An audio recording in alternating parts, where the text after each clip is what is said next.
కానీ దానికంటే పెద్ద దరిద్రం ఏముందంటే సోషల్ మీడియాలో వచ్చే నెగిటివిటీ. అంటే లెజెండరీ యాక్టర్స్ దగ్గర నుంచి ఇప్పుడిప్పుడే ఎదుగుదామని వస్తున్న ప్రతి యాక్టర్ మీద కూడా సోషల్ మీడియాలో విపరీతమైన నెగిటివిటీ. అది కొంతమందికి ఎంత, ఇప్పుడు నాలాంటి వాడు మీరు చేశారనుకో నాకు పెద్ద బాధ ఏమి ఉండదు, నేను మా ఇంట్లో అమ్మా నాన్నలకు నేను చెప్పుకోగలను, అవేం పర్లేదు నేను చూసుకుంటాను. కానీ కొంతమంది, అందరికీ అలా ఉండదు. కొంతమంది వాళ్ళ పేరెంట్స్ సెన్సిటివ్ అయి ఉండొచ్చు, ఆ పర్టికులర్ యాక్టర్ సెన్సిటివ్ అయి ఉండొచ్చు. అలా ట్రోల్ చేయడం వల్ల వాళ్ళు మనస్తాపానికి గురైపోయి ఖచ్చితంగా వాళ్ళు చేసే ప్రాజెక్టుల విషయంలో కానీ వాళ్ళు చేసే పనుల విషయంలో కానీ వెనకపడుతూ ఉంటారు. అది మీరు గమనించాలి. నేను ఓన్లీ ఏదో చిన్న చిన్న వాళ్ళ గురించి చెప్పట్లేదు.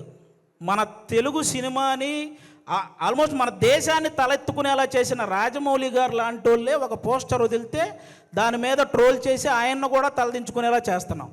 అరే, ఒక అనుకున్న ఈవెంట్లో అనుకున్న టైం ప్రకారం ఒక గ్లిమ్స్ ప్లే అవ్వలేదని ఎమోషనల్ అయ్యాడు. అంటే ఆయనకు ఆ సినిమా పట్ల ఉన్న హార్డ్ వర్క్ గురించి, ఆయనకు ఆ సినిమా పట్ల ఉన్న డెడికేషన్ గురించి మనం హ్యాట్స్ ఆఫ్ చెప్పాల్సింది పోయి అందులో కూడా ఏవో కారణాలు వెతుక్కొని ఎలాగోలాగో ట్రోల్ చేయాలి. అక్కడ తప్పు జరగలేదు అసలు.